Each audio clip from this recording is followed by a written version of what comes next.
Hello kids, welcome back to my channel. तो आज मैं फिर से एक कहानी के साथ आ गई हूँ। तो आज की हमारी कहानी है खूंखार भूखे घोड़े की। तो चलो जल्दी से स्टार्ट करते हैं। एक दिन राजा कृष्णदेव राय के दरबार में अरब देश का एक व्यापारी आया। उसके पास एक से बढ़कर एक अरबी घोड़े थे। व्यापारी ने हट्टे कट्टे और तंदुरुस्ती अरबी घोड़ों की राजा कृष्णदेव राय के सामने इतनी तारीफ की कि उन्होंने फौरन उन घोड़ों को खरीदने का मन बना लिया। अच्छी कीमत देकर व्यापारी से सारे घोड़े खरीद लिए। व्यापारी खुशी खुशी वापस चला गया। महाराज बहुत खुश थे, लेकिन जब घोड़ों को रखने की बात सामने आई तो समस्या खड़ी हो गई। सारे अस्तबल पहले से ही भरे हुए थे, उनमें नए घोड़ों को रखने का स्थान नहीं। इस समस्या का निदान राजगुरु से सुझाया। राजगुरु ने महाराज को परामर्श दिया कि जब तक इस घोड़े को रखने के लिए एक नया अस्तबल तैयार न हो जाए, क्यों न एक एक घोड़ा हम मंत्रियों और दरबारियों और प्रजा के बांट दें। वे उन घोड़ों की देखभाल करेंगे और उसके बदले हर महीने उन्हें स्वर्ण मुद्राएं दी जाएंगी। महाराज को राजगुरु की ये सलाह जच गई और उन्होंने वह घोड़े अपने मंत्रियों और दरबारियों में बंटवा दिए। जो घोड़े बचे वो प्रजा में बांट दिए गए।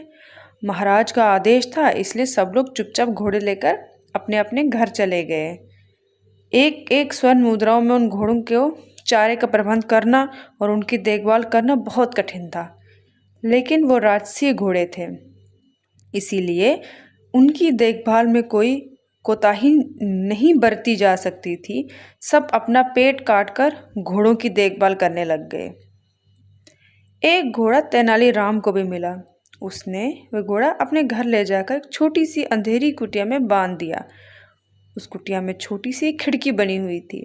उस खिड़की से तेनालीराम रोज शाम थोड़ी सी सूखी घास घोड़े को खिलाया करता था। घोड़ा दिन भर भूखा रहता था, इसीलिए जैसे ही शाम को खिड़की से सूखी घास देखता, लपटकर उसे खा जाता। दिन बीतते गए और वो दिन भी आया जब अरबी घोड़ों का अस्तबल बनकर तैयार हो गया। जिन मंत्रियों, दरबारियों और प्रजा के पास अरबी घोड़े थे, उन्होंने चैन की सांस ली। इतने दिनों में घोड़ों की देखभाल के कारण सबके घर का बजट बिगड़ गया था। कईयों पर तो कर्ज चढ़ गया था। खैर, वे घोड़े लेकर राजमहल पहुंचे। इधर तेनालीराम जब राजमहल पहुंचा तो उसका घोड़ा नदारद था। महाराज के पूछने पर वह बोला, महाराज क्या बताऊं, वह घोड़ा बहुत ही ज्यादा खूंखार हो गया है, किसी पर भी हमला कर देता है। मुझसे तो इतना साहस नहीं था कि उसके अस्तबल में घुस पाऊं, इसलिए मैं उसे नहीं ले पाया। महाराज कुछ कहते, इससे पहले राजगुरु बोल उठे, महाराज, तेनालीराम की बात पर विश्वास नहीं किया जा सकता। अवश्य ही घोड़ा सही सलामत नहीं है, इसीलिए तेनालीराम बहाना कर रहा है।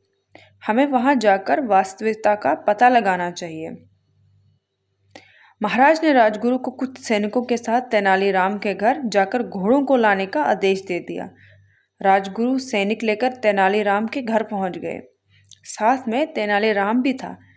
तेनालीराम ने उसे वह कुटिया दिखाई जहां घोड़ा बंधा हुआ था। राजगुरु जब कुटिया के पास पहुंचे तो तेनालीराम बोला, राजगुरु जी संभल के, घोड़ा सच में बहुत खूंखार हो गया है। आप पहले खिड़की से उसका मुआवना कर लीजिए। राजगुरु ने भी सोचा कि पहले खिड़की से ही मुआवना कर लेता उचित होगा। वह अपना मुंह खिड़की के पास ले गया। दिन भर से घोड़े ने कुछ खाया नहीं था।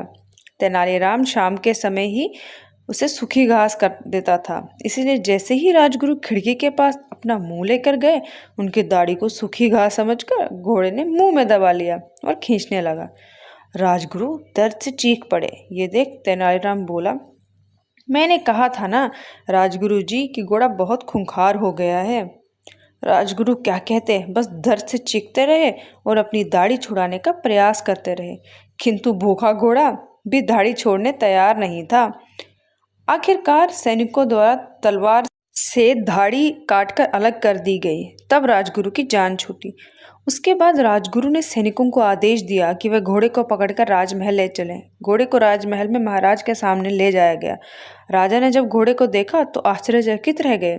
इतने महीने ढंग से कुछ खाने पीने को ना दिए जाने के कारण उसका शरीर सूख गया था और वह एकदम मरियल दिख रहा था। अपने घोड़े की यह हालत देखकर महाराज बहुत क्रोधित हुए और तेनालीराम से बोले, ये क्या हालत कर दी तुमने घोड़े की? तेनालीराम बोला, महाराज, एक स्वर्ण मुद्रा में है, इससे जितना दाना पानी दे सकता था उतना मैंने दिया। बाकी लोग आपके डर से अपना पेट काट काट कर घोड़े की देखभाल कर रहे।